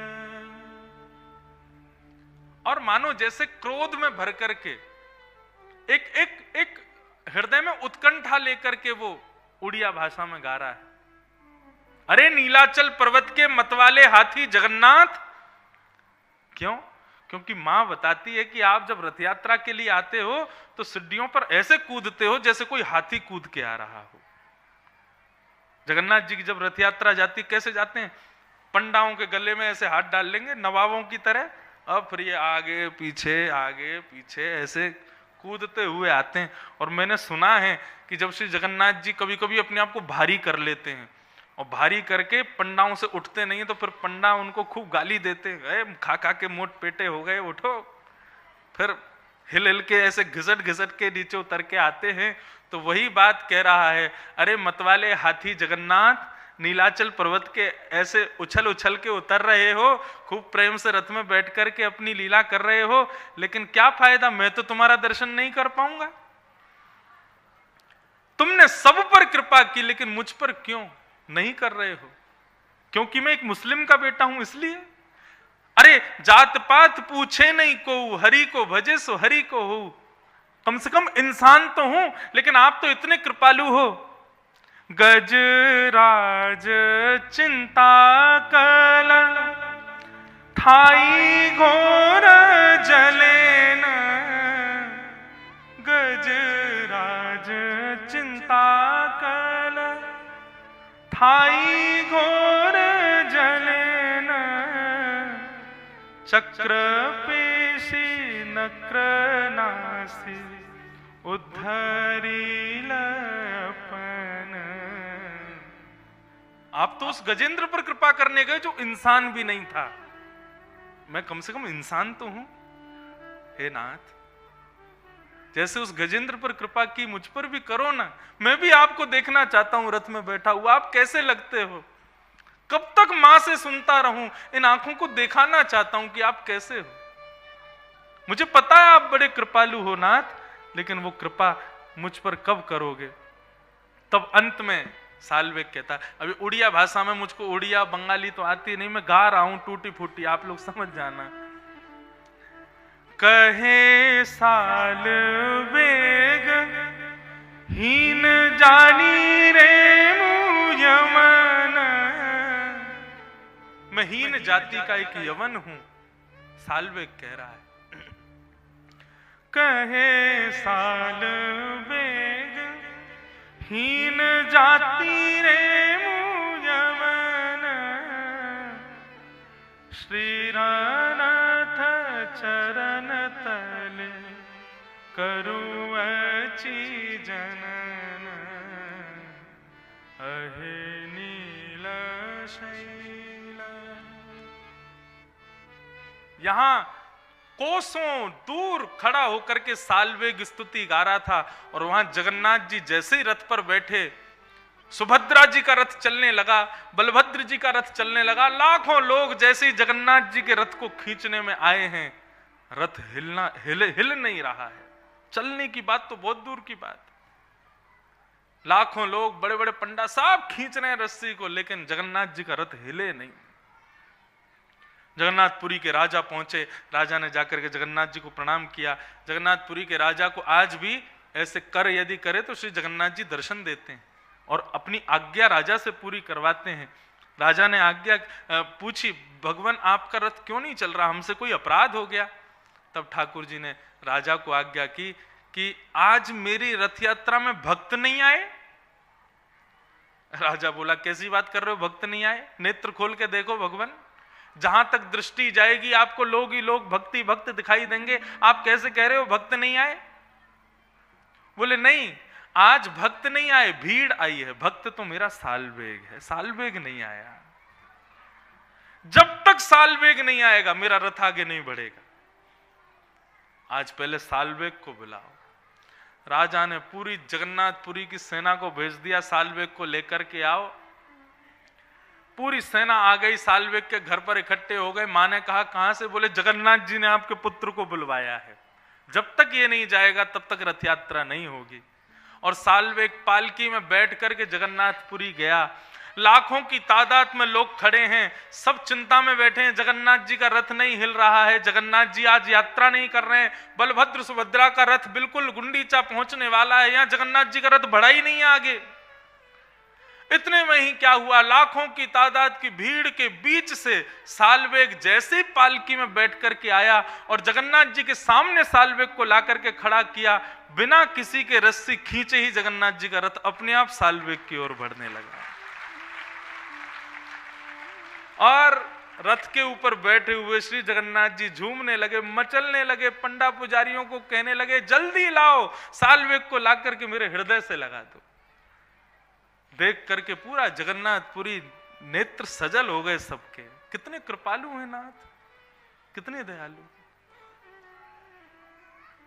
आज भी जब रथ पर बैठते हैं ना, तो रथ खींचने से पहले इस स्तुति को गाया जाता है, तभी रथ आगे चलता है। इतना प्रेम, इतनी प्रीति। मैं बंधुओं ये बात कहता नहीं हूं, मैं मानता हूं हम भक्ति नहीं करते ठाकुर जी की, ठाकुर जी करते हैं हमारी। हमारी कहां सामर्थ्य की हम भक्ति करें? कामी भोगी लोभी लोग हम भक्ति करेंगे ठाकुर जी की? संसार के व्यसनों से तो हमको छुटकारा नहीं मिलता, केवल आडंबर करते हैं, नाटक करते हैं। वास्तविक भक्ति के प्रमाण के रूप में भक्तों को नहीं, भगवान को रखो। उनसे बढ़िया भक्ति कोई नहीं करता। पूर्णता से निभाते हैं अपनी भक्ति को।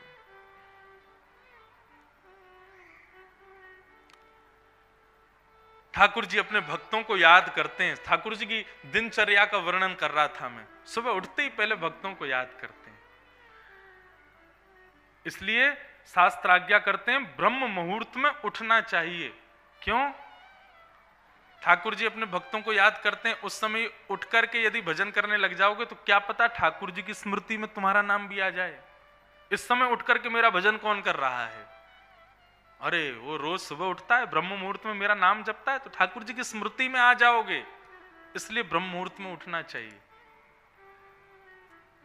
उसके बाद ठाकुर जी स्नान आदि करके गौशाला जाते हैं, गायों की सेवा करते हैं सुबह सुबह। गायों की सेवा के पश्चात ठाकुर जी आकर के शंखनाद करते हैं। पांचजन्य बंधुओं, मानवों को 14 रत्न जो निकले थे समुद्र मंथन में, उसमें से 2 रत्न मिले मानवों को, बाकी सब तो देवता और दैत्यों ने बांट लिए थे। मानवों को 2 रत्न मिले थे, शंख और गैया।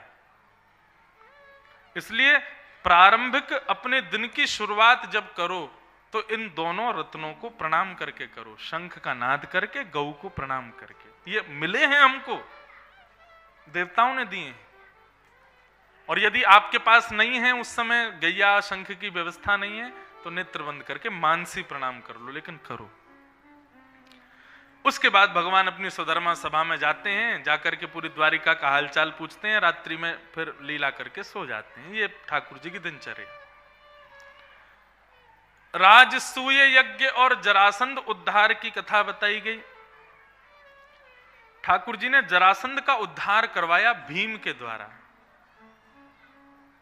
आज कथा बहुत है, इसलिए सब सुनते जाओ बस। ठाकुर जी को आमंत्रण आया पांडवों की तरफ से कि भैया हमारा राजसूय यज्ञ हो रहा है, आप पधारो, और कम से कम 20,000 राजकुमारों को अपने संग लेके आना आहुति डालने के लिए। राजसूय यज्ञ तभी पूरा होता है जब 20,000 राजा एक संग आहुति डालते हैं। भगवान बोले अभी भी 20,000 राजा कहां से लेके जाऊं मैं। तभी भगवान के पास एक और राजदूत आया और उसने आके कहा, महाराज आपके पुराने शत्रु महाराज कंस के ससुर जी, जिन्होंने आपको रण छोड़ के भगाया था, जरासंध जी ने 20,000 राजकुमारों को बंदी बना रखा है और वे सब आपसे मदद चाहते हैं। आप कृपा करके जरासंध का वध करके उन राजाओं को मुक्त कर दीजिए। भगवान बोले ये बढ़िया है, पहले जरासंध के यहां जाएंगे, 20,000 राजकुमारों को मुक्त करेंगे और उन्हीं को लेके राजसूय यज्ञ में पहुंचेंगे। तो ठाकुर जी ने अर्जुन और भीम को बुलाया और तीनों ब्राह्मणों का रूप धारण करके भीम के पास, जरासंध के पास गए। बहुत ध्यान से सुनना इस कथा को, यह भी एक बहुत बड़ी शिक्षा देती है। जरासंध का वध, भगवान भीम और अर्जुन को लेकर के जरासंध के यहां पहुंचे ब्राह्मण का रूप धारण करके। क्यों? क्योंकि कल मैंने कथा में बताया था भगवान रण छोड़ के कब भागे, जब वो ब्राह्मणों की सेना लेके आया। तो ब्राह्मणों की वजह से जरासंध को विजय मिली, इसलिए वो ब्राह्मणों की बड़ी सेवा करता था। नित्य का उसने नियम बना लिया, ब्राह्मण द्वार पर आके जो मांगेगा सब ब्राह्मण को दूंगा।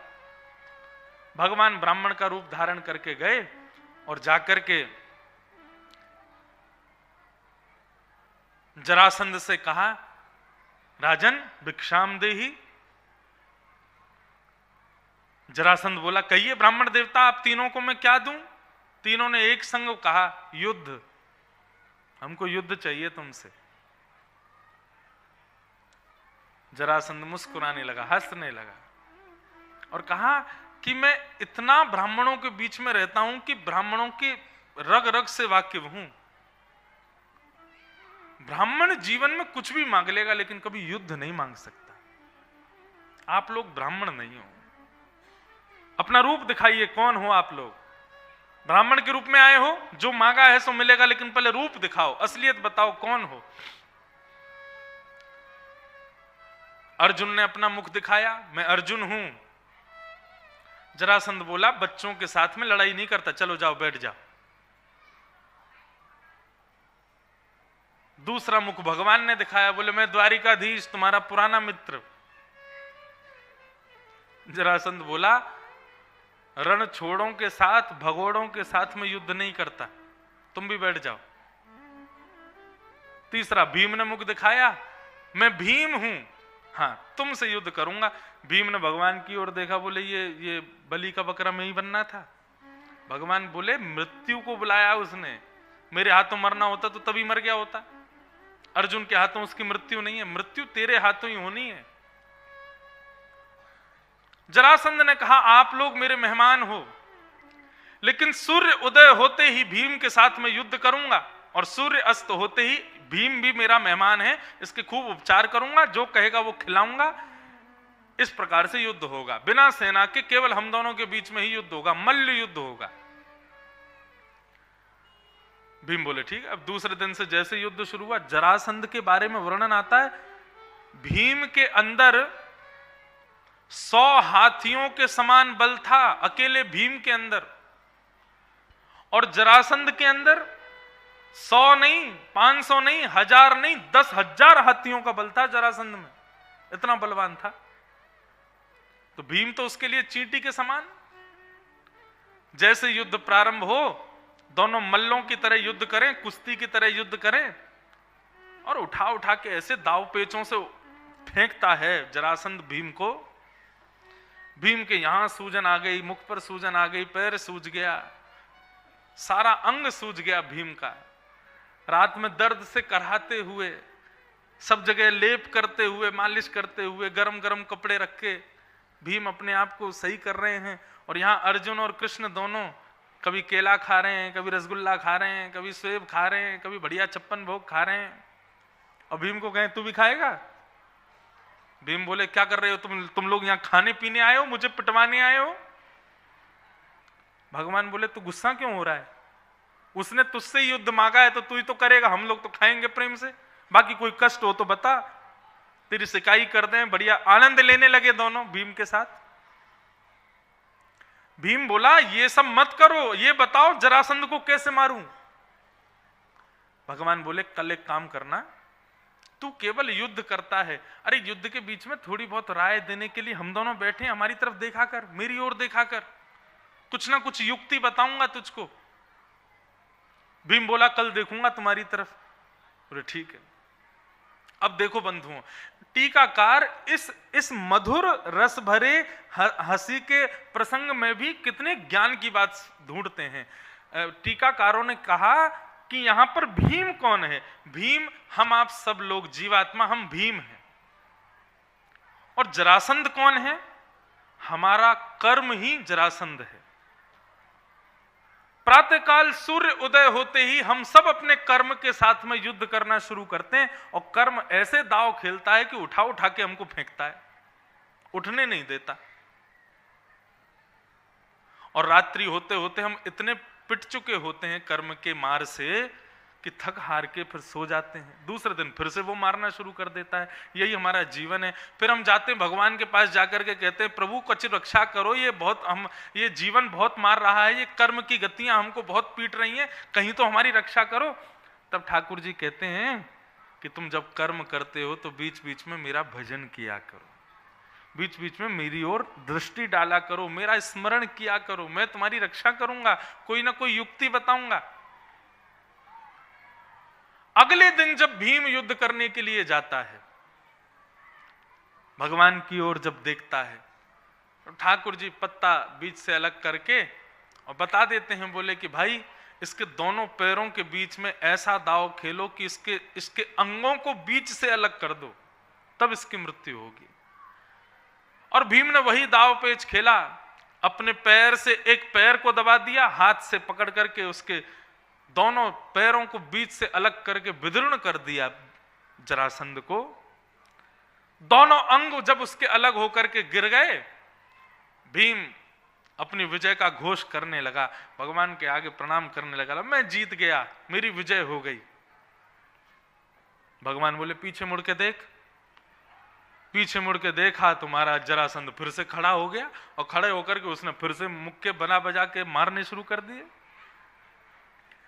पिटता पिटाता हुआ भीम रात में फिर आया, भगवान से बोला आज तो तुमको देखा था मैंने, तुमने जो युक्ति बताई वह भी किया था, फिर क्यों हार गया मैं? तो भगवान कहते हैं तूने मेरी ओर देखा था, लेकिन जीतने की भावना से देखा था, कृपा की भावना से नहीं देखा। मतलब ठाकुर जी जीवात्मा को बताना चाहते हैं कर्म से युद्ध करते समय मेरी ओर देखो, लेकिन जीतने की भावना से नहीं, कृपा की भावना से देखो। हे नाथ, मेरे लिए जो उचित हो वो प्रदान करो। पूर्ण समर्पण की भावना से देख, विजय होने की भावना से मत देख। भीम ने कहा जो आज्ञा। अगले दिन भीम युद्ध करने गया, फिर से भगवान की ओर देखा, अब की बार पूरी कृपा की भावना से देखा। ठाकुर जी ने बीच से पत्ता अलग करके दोनों विपरीत दिशा में फेंक दिया और कहा कि भाई इसके शरीर को बीच से अलग कर, लेकिन अलग करके फिर इसके अंगों को विपरीत दिशा में रख, तब ये मरेगा। और आज भीम ने वही किया, बीच से अलग करके विपरीत दिशा में अंगों को फेंका। दोनों अंग उसके उठ करके एक होने को हो रहे थे, लेकिन विपरीत दिशा के कारण एक नहीं हो पाए और जरासंध की मृत्यु हो गई। भगवान ने भीम की रक्षा की। ये जीवात्मा को सीखने योग्य एक प्रसंग है। कर्म कभी नहीं हारेगा, बहुत बलवान है, हमको उसको हराना भी नहीं है, रहेगा वो साथ। लेकिन ठाकुर जी की कृपा रूपी भजन रूपी अपने अंदर भाव को रखो, तब ही कर्म से जीत पाओगे, नहीं तो नहीं जीत पाओगे। भगवान ने 20,000 राजकुमारों को मुक्त किया। मुक्त करके ठाकुर जी वहां राजसूय यज्ञ में पहुंचे। अब राजसूय यज्ञ में आया था शिशुपाल, भगवान की बुआ का बेटा, और रुक्मणी जी का मंगेतर। जिससे रुक्मणी जी का पहले ब्याह सुनिश्चित हुआ था। उसने जैसे ही द्वारिकाधीश को देखा उसका खून गर्म होने लगा, और जैसे ही द्वारिकाधीश के पीछे परम सुंदरी रुक्मणी जी को देखा तब तो उसके गुस्से का ठिकाना नहीं।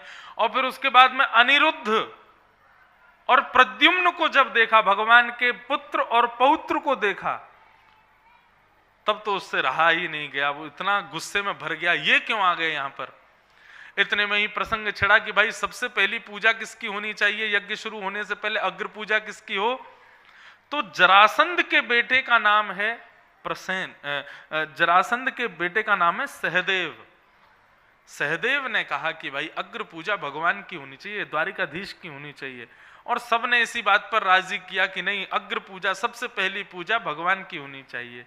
जैसे ही द्वारिकाधीश का पूजन सबसे पहले हो, ये प्रस्ताव छिड़ा, शिशुपाल से सहन नहीं हुआ, गालियां देने लगा भगवान को।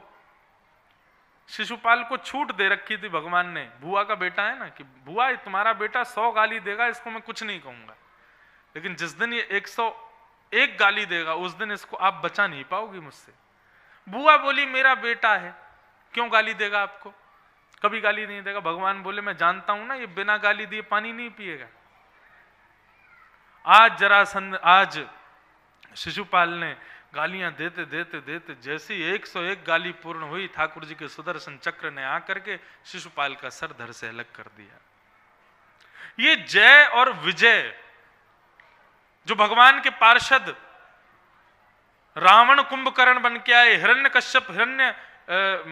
हिरण्यकश्यप और हिरण्याक्ष बन करके आए, यही जय विजय कृष्ण लीला में शिशुपाल और दंतवक्र के रूप में पधारे। भगवान ने शिशुपाल का वध किया, यज्ञ पूर्ण हुआ।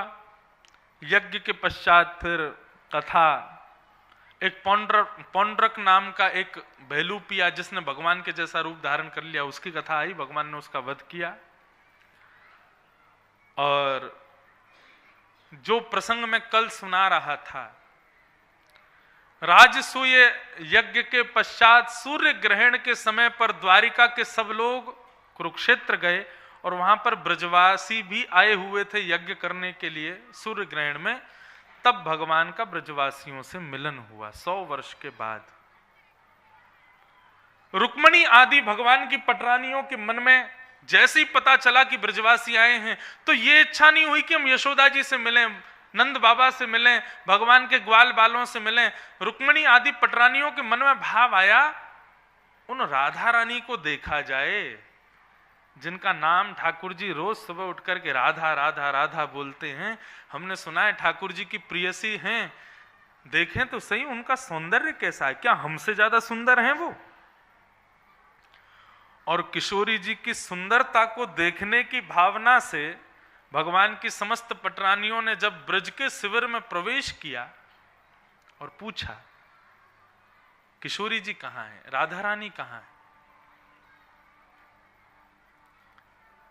तब एक ब्रजवासी ने बताया ये सामने जो शिविर है ना, ये श्री किशोरी जी का है, ये श्री राधा रानी का है।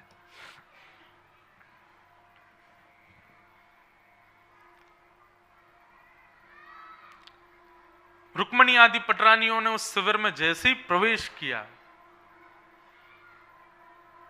मृगनयनी अत्यंत सुंदरी, परम सुंदर स्वरूप, परम सुंदर नेत्र, ऐसा सौंदर्य रुक्मणी ने अपने पूरे जीवन में कभी नहीं देखा। यह सौंदर्य देख करके रुक्मणी जी के मन में भाव आया कि भाई हम किस बात का अभिमान करते हैं, किस सुंदरता का अभिमान करते हैं। सुंदरता को सुना था आज तक, लेकिन आज पहली बार देखा है मूर्तिमंत रूप में, इसे कहते हैं सुंदरता।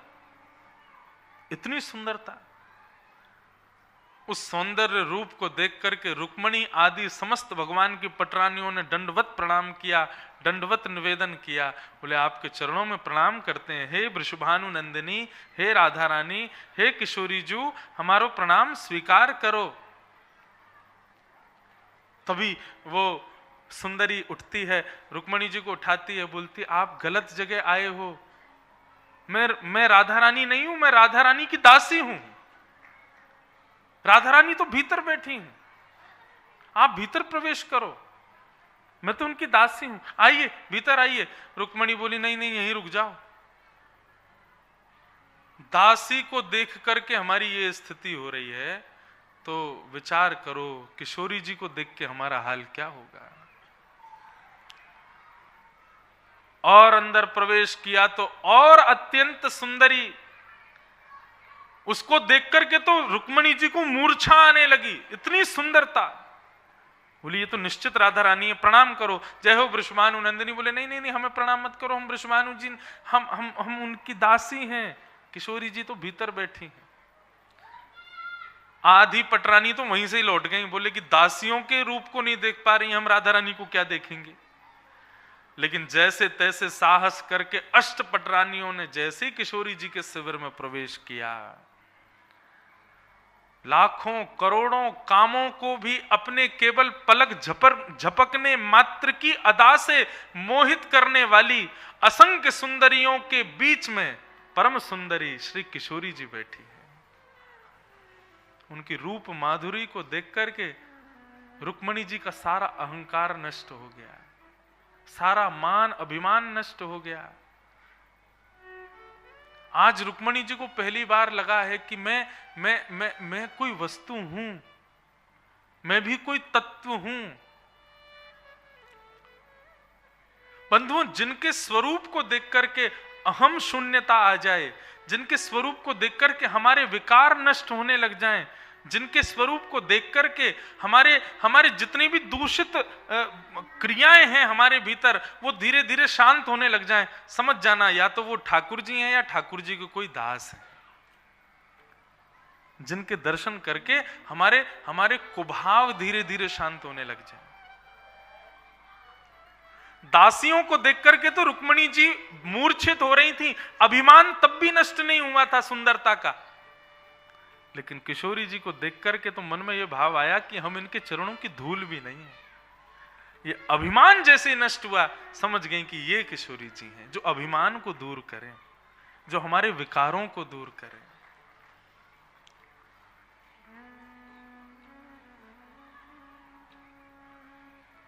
हमारे ब्रज में एक पद गाते हैं, हमारे माई श्यामा जू को राज, हमारे माई श्यामा जू को राज। हम ब्रजवासियों के ऊपर कन्हैया की कृपा नहीं है, जगन्नाथ जी की कृपा नहीं है, और हमको उनकी कृपा की आवश्यकता भी नहीं है। क्यों? क्योंकि हमारे ऊपर तो किशोरी जी ने अपना वरदस्त रखा है। कौन किशोरी जी, कौन श्री राधा रानी? इसी पद में कहते हैं, ध्यान से सुनिएगा, गाइएगा मेरे साथ। हमारे माई श्यामा जू को राज, हमारे माई श्यामा जू को राज, हमारे माई श्यामा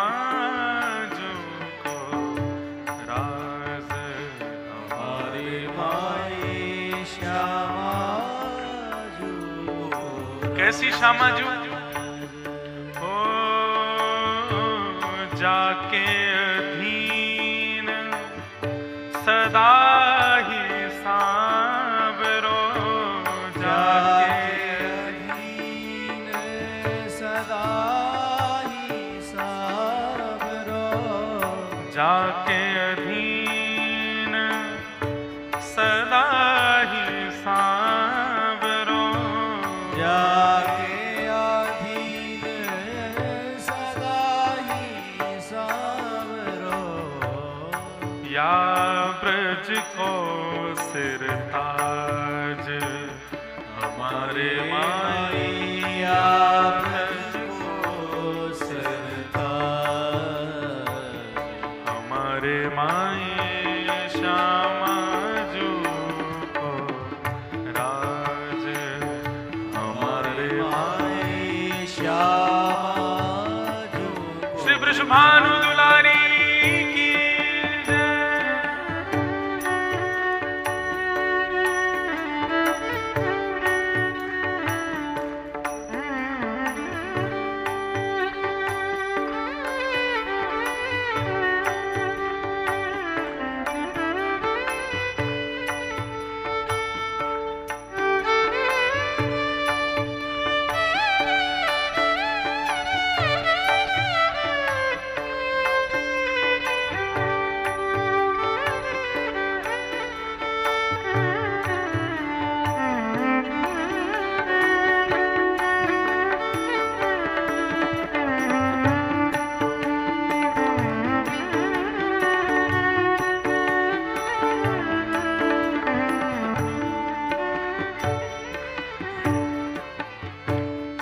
यह जोड़ी अविचल वृंदावन, यह जोड़ी अविचल वृंदावन,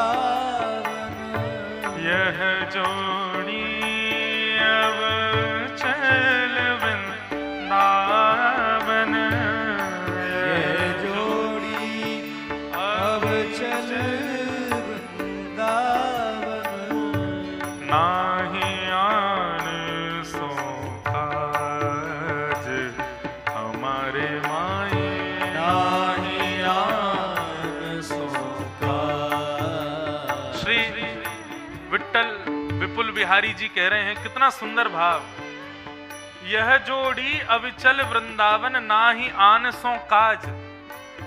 जिसने वास्तव में वृंदावन आकर के श्यामा श्याम के दर्शन किए ना, वो फिर सदा के लिए अविचल होके वृंदावन का हो जाएगा, फिर वो कहीं नहीं जा पाएगा। और या फिर ऐसा कहो, उसका तन भले ही पूरी दुनिया में घूमे, लेकिन मन सदा के लिए वृंदावन में अविचल होके रह जाएगा, वृंदावन से कभी बाहर नहीं जा पाएगा। जिसने श्यामा श्याम के दर्शन वास्तव में किए होंगे, जिसने केवल बाहरी दर्शन किए और वो वापस मिदनापुर आ गया, वापस कलकत्ता आ गया, वो तो आया, उसका मन भी वापस आ गया, समझो उसने वृंदावन देखा ही नहीं है। श्री विट्ठल विपुल बिहारी जी कह रहे हैं, वृंदावन जाकर के श्यामा श्याम को देख करके तन वापस आ जाए लेकिन मन वापस ना आवे, तब समझना तुमने दर्शन किया है। श्री किशोरी जी ने, ठाकुर जी ने तुमको दर्शन दिया है। यह जोड़ी अविचल वृंदावन, यह जोड़ी अविचल वृंदावन, नाही आन सो काज हमारे माए, नाही आन सो काज हमारे माए श्यामा जो हमारे माई श्यामा जो को राज, हमारे माए श्यामा जो को राज, हमारे माई श्यामा जो को राज। ओ श्री विट्ठल विपुल बिहारी के बल, विट्ठल विपुल बिहारी के बल, श्री विट्ठल विपुल बिहारी के बल, विट्ठल विपुल बिहारी के बल, दिन जलधर सोंगाज हमारे माए, दिन जलधर सोंगाज। देखो, हमारे ये रसिकाचार्य और हमारे पूर्वाचार्यों के जो पद है ना, मैं सब जगह गाता भी नहीं हूं क्योंकि लोग इनको समझ नहीं पाते, लेकिन इतना गूढ़ रहस्य इनमें छिपा है। अब श्री विट्ठल विपुल बिहारी जी यहाँ क्या कह रहे हैं, हमारे ऊपर किशोरी जी का बल कैसा है, ज्यों जलधर सो गाज। इसका अर्थ क्या है? बोले जिस प्रकार वन का शेर जब निकलता है तो सब उससे भयभीत हो जाते हैं, लेकिन जब काले काले बादल आकर के आकाश में गर्जना करते हैं ना, उस गर्जना को सुनकर के पृथ्वी का वो सिन्न भी डर करके गुफा में चला जाता है।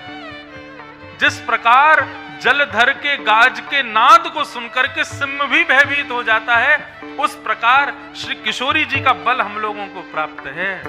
उस बल के आगे बड़े बड़े राक्षस, बड़े बड़े काम, क्रोध, लोभ, मोह, द्वेष, ईर्षा, अभिनिवेश, अहंता, ममता, ये सारे दुर्गुण रूपी सिन्न जो हमारे भीतर बैठे हैं, सब किशोरी जी के बल के आगे कांपते हैं।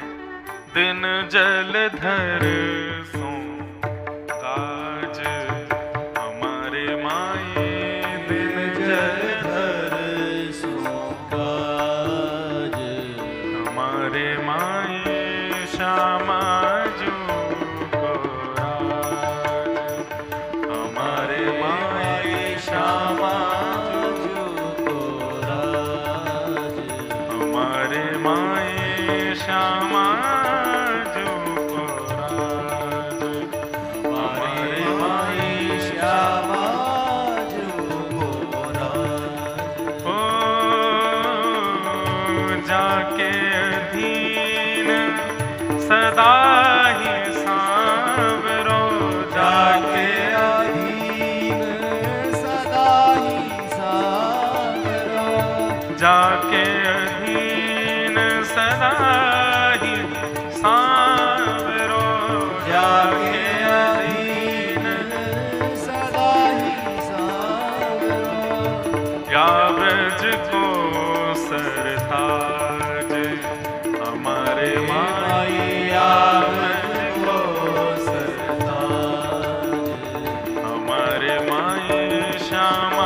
ऐसी किशोरी जी का समस्त कृष्ण पटरानियों ने दर्शन किया और सबका मान दूर हुआ, अभिमान दूर हुआ।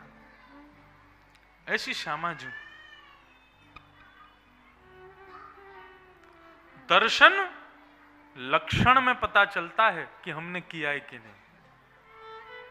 हम जैसे दर्शन करने गए थे वैसे ही निकल के बाहर आ गए तो कुछ नहीं, पाषाण देख के आए हो आप, दर्शन नहीं करके आए। लेकिन जैसे दर्शन करने गए थे दर्शन के बाद वैसे अब नहीं रहे हैं तो समझना दर्शन हुआ है। जगन्नाथ जी के सामने तो गए, जय जगन्नाथ खूब चिल्लाए हो, लेकिन जैसे गए थे भीतर वैसे ही आ गए, क्या बदलाव हुआ? लेकिन भीतर गए थे तो मुस्कुराते हुए गए थे, प्रसन्न गए थे, उत्साह में गए थे। जब निकले हो तो भीगे नेत्रों से आए हो तो समझना कि आज दर्शन हुआ है, आज जगन्नाथ ने तुमको देखा है। हाँ, ये मान लो जैसे गए वैसे आ गए तो तुमने दर्शन किया, लेकिन जैसे गए अब वैसे नहीं आए हो तो समझना जगन्नाथ ने तुम्हारा दर्शन किया, जगन्नाथ ने तुमको देखा है। मैं तो कहता हूं स्पष्ट अपनी कथा में, वृंदावन गए जैसे गए थे और वैसे ही लौट के कलकत्ता आ गए ना, तो तुम वृंदावन थोड़ी गए थे, ऐसी पिकनिक मना घूम घाम के आ गए और चाट भल्ला खा के आए हो। लेकिन वृंदावन गए जैसे थे वैसे अब रहे नहीं हो तो समझना बिहारी जी ने तुमको देखा है, बिहारी जी ने तुम पर दृष्टि डाली है।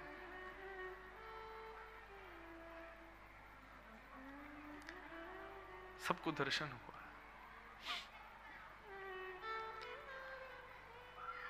ऐसे किशोरी जी को हम बारंबार प्रणाम करते हैं। बंधुओं, किशोरी जी के भाव, किशोरी जी का चरित्र सबके बस की बात नहीं समझना, अद्भुत है।